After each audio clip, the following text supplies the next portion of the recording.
can't you just love the body you have? Why are you getting all this work done? And the answer is, I do love the body I have. On my best days, I think I'm the hottest girl in the world, but on my worst days, I get assaulted for being visibly trans and I look in the mirror and cry. So I'm doing this for my safety, my confidence, and my happiness. If you have questions, you can leave them in the comments and I'll try to address as many as I can before I leave the internet for a few weeks come Monday, but just know that I will be back and I will be so much happier. And in the Bo!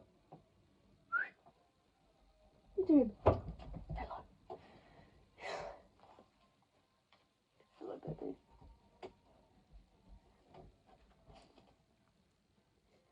Trans person in the community, and even in general, most people's question is, why are you transgender?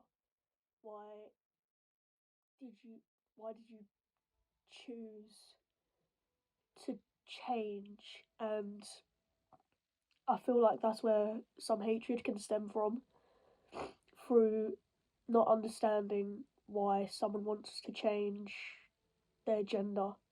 And I thought I'd explain some of that. Dysphoria, for me, was one of the main reasons that I realised I was transgender.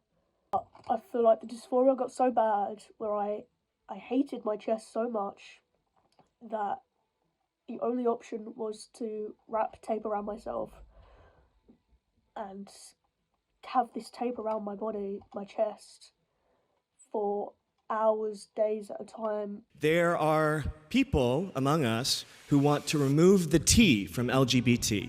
They have forgotten why we came together in the first place. They have forgotten that though our needs may be different, they are intrinsically connected.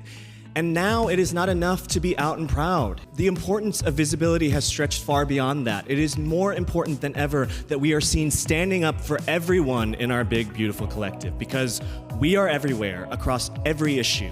There are queer working class people right now fighting a corporate greed. There are people an ocean away fighting for their right to exist. There are people in this country who are fighting that same fight. We have to say unequivocally that labor rights are gay rights, that trans rights are human rights, condemn anti-Semitism in our community, and decry genocide and apartheid wherever it occurs. It is more than just a tweet or a post on Instagram. It's a hard conversation had with a friend or a relative, one where you look in their eyes and demand from them a little humanity. It's uncomfortable and it's scary and more vital than ever. Visibility shouldn't feel easy or passive. It's a privilege that comes with a huge amount of responsibility. It's not just about being seen, it's about standing up and never shutting up. Especially at that time, I didn't think I'd be able to transition. I didn't even think I'd make it to 16. I didn't think I'd make it to 18, just because my dysphoria was so bad alongside my depression that I didn't see a way out.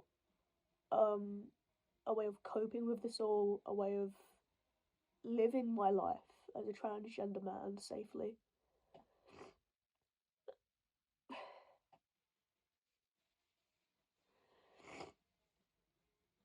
Obviously, since starting transitioning, I've only just learned that although my body isn't the right one and one I feel comfortable in, and I need to change in order to be confident, be comfortable, be who I'm supposed to be, I still have to love it. And to think that would have killed me. This body that I'm so uncomfortable in has driven me to suicide, and I know that's a similar situation for a lot of transgender people. It's horrendous. And to conclude it all, there's people saying, oh, just get over it, you're a girl, stay as a girl, or you're a boy, stay as a boy, because they don't understand the concept of gender dysphoria and how we feel. And it's such, how I feel inside is so difficult to explain to someone.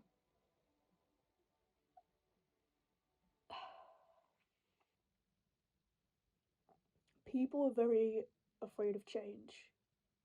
People don't like, especially this generation above, they don't want to accept people feel different and they want to change and be the best version of themselves, and it scares them because they don't feel that, so why do other people feel it?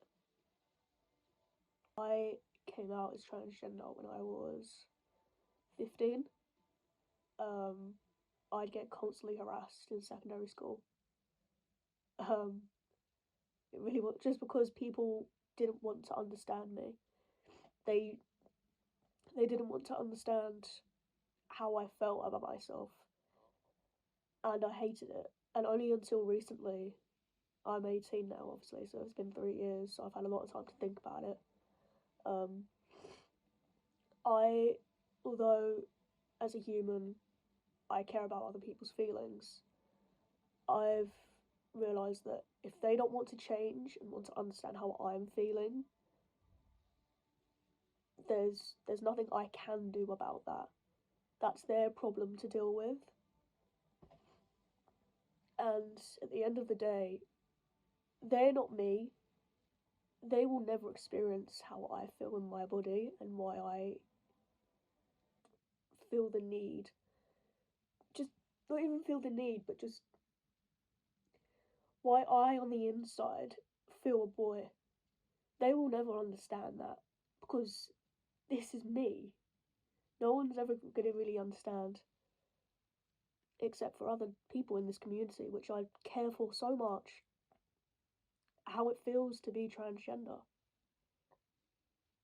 And especially with all the news and in the media and social media comments and just general attitudes about transgender people, where people just being so ignorant.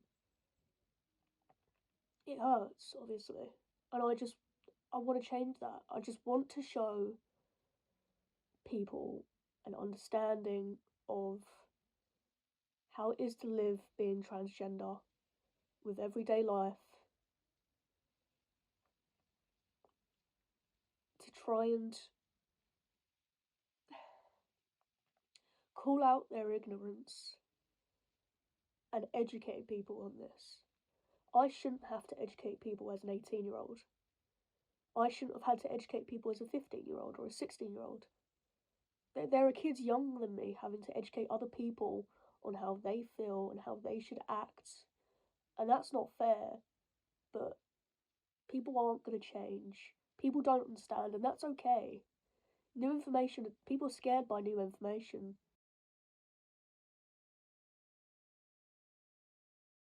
Whatever you want. Did it bother you? Were you concerned? Did you not know how to deal with it? Did you understand? When you first came out as transgender to me, it wasn't like a random thing where you just came up to me one day and was like, I'm a boy. It wasn't like one of those things. It was like a gradual process, and am I shouting? As soon as like you told me, like I think it was in school or over messages, like one of the two, you were like, oh, is it? Would it be okay if like you called me Tomo and like used these pronouns? And I was like, that's fine. Like I think I quickly adapted to it just because like I didn't see it as like a problem. It was like, and I feel because I've known you for so long and like I've known you every like step of like your transition, like it's had no reason to bother me. Wasn't worried for other reasons maybe, but when it comes to your gender, I don't really care. Like I will support you like through anything. Like if someone said anything, catch me outside. How about it? But yeah, I would like to think I'm your biggest fan and like one of your biggest supporters. So I will continue to be there every stage of your transition, because it's your body, it's your life, like it has no reason to affect or bother me. I'm just like, yeah, that's Tomo, he's my best friend. He can be a little, but you know, it's fine. He was like that before, didn't change. Get used to it. And So yeah, what was part of the question? You've answered it, it's all good. A lot of people think that when people come out as trans, they change from the person they were before. Do you think that? Did you think that applied to my situation? I think in the way that other people, because like when people say that transgender people like after or during their transition like they change, they normally mean it with only like negative connotations, and they mean it to be like spiteful, like, oh, you shouldn't have done that because like now you've changed. But I think when I say you've changed, it's just like parts of like how you deal with things have like changed, I think, and the way like you speak about certain things, the way you react to certain things, only that's changed. You and yourself have not changed. You still got like the same personality, like the same thoughts, ideas. It's almost like the way that you conduct yourself is different. Like I think you're a lot more open about some things now than you were before. So when I say, oh, you've changed, I only mean it in like positive ways, whereas like TERFs are like, you've changed because, you know, you're gay, you're trans. Like, it doesn't do anything like that, because like there's lots of transgender people that aren't on hormones or hormone blockers. And so how can you look at them and say that they've changed, because there's literally nothing that they could have done to change? Do you get what I mean? Like, it's not like there's something that they're taking that mentally changes them. So it's not even like that. It's like, it's just the way that they perceive themselves and the people around them that have changed. So. Slay. Amazing. Oh, hello, Sarah. Has anyone ever been transphobic towards me when talking to you? And if so, what was your response? Yes. It's the fact that this happened a lot more when in secondary school, when like you cut your hair for the first time, and like the people in the classes with me, like they would like talk to me like I would agree with them. Like they'd be like, oh yeah, Tomo's cut like his hair, like don't you think he looks like a fucking boy? And I'm like, yes he does. Isn't that the whole part? Like, what? It's almost like people say these things to me expecting me to be like, when you're not there, like, yeah, I don't like him. Why would I want to be friends with a transgender person? Like, but I don't see that. Like, so people have been transphobic towards you, and said things to me about you, and like the way that like I handle it, I just kind of like it depends on the person. I forget this is recording. That's the point. You have to forget it's recording. It depends on the person, because like there's some people that only say it because like out of curiosity. I'm like, can you be transphobic out of curiosity? It's almost like the questions that they ask, like they don't really see like the depth and the meaning to them. And like I admit, like I didn't when you first like came out. I was like, there's things that I didn't know. There's things that I've learned through just knowing you. But like when someone says it to me now, I'm just like, what the fuck are you trying to like get? Like a reaction for me to go, oh yeah, you wanna fight? You wanna fight? Is that what you want? Like, I'm not gonna tackle your hatred with more hatred and violence. Like, what would that achieve? I'm just gonna stare you dead in the eyes and tell you to fuck off because, like, you're a little... So that's how I'm gonna tackle that. And, like, it's more so when it first used to happen, when you first came out, I'd be, like, too scared to say something. But now I'm, like... Now I'm more, like, open to it, because, like, I just can't stand it anymore. I'm just like, please just shut the fuck up and go where you're wanted. You're not wanted here. I don't want you to talk to me. It's recording. It's recording. I feel like I'm on intervention. I thought we were gonna... That was horrible. Can we do that again? My guy! Is there anything since coming out as transgender that you've wanted to ask me and you feel that I would be offended by. I will not be offended by it if you ask now. I would never be offended by it anyway, because you're a curious child. Ask away. Ask anything. Anything at all. What's your worst experience since coming out?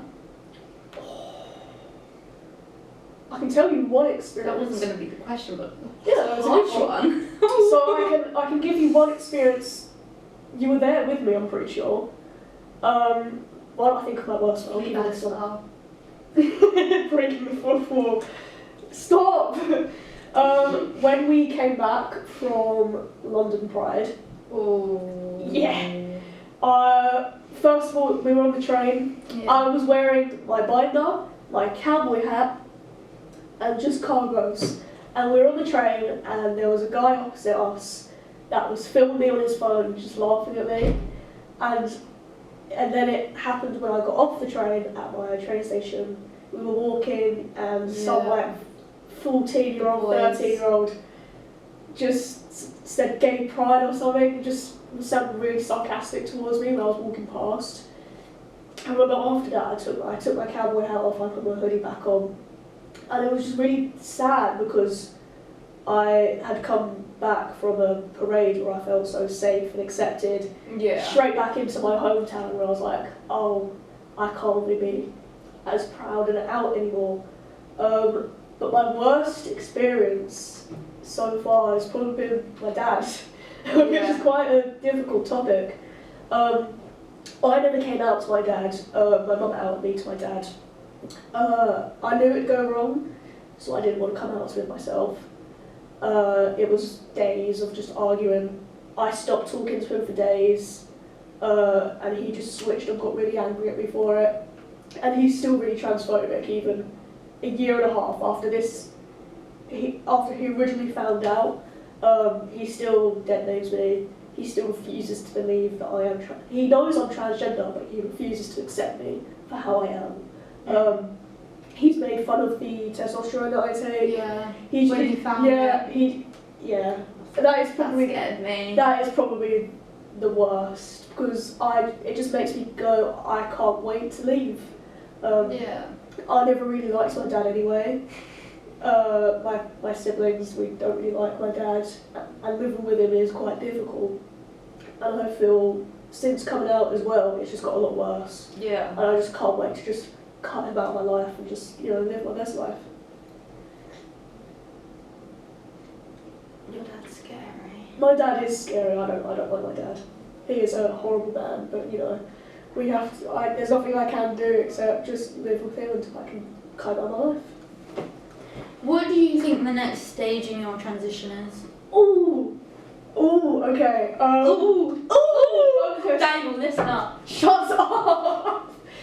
The next stage of my transition. So obviously I've only just started taking testosterone gel. Yeah. I'm 3.5 months on. I feel like when I finish college and when I start university, I'm gonna start saving, putting a fundraiser up for my own top surgery. And I feel like that's like the next major step in my transition, which could be a couple of years from now when I get that surgery done, because it was like 10 grand. Very expensive. People can be any sex they want to be. They can't. A man is a man and a woman is a woman. That's just common sense.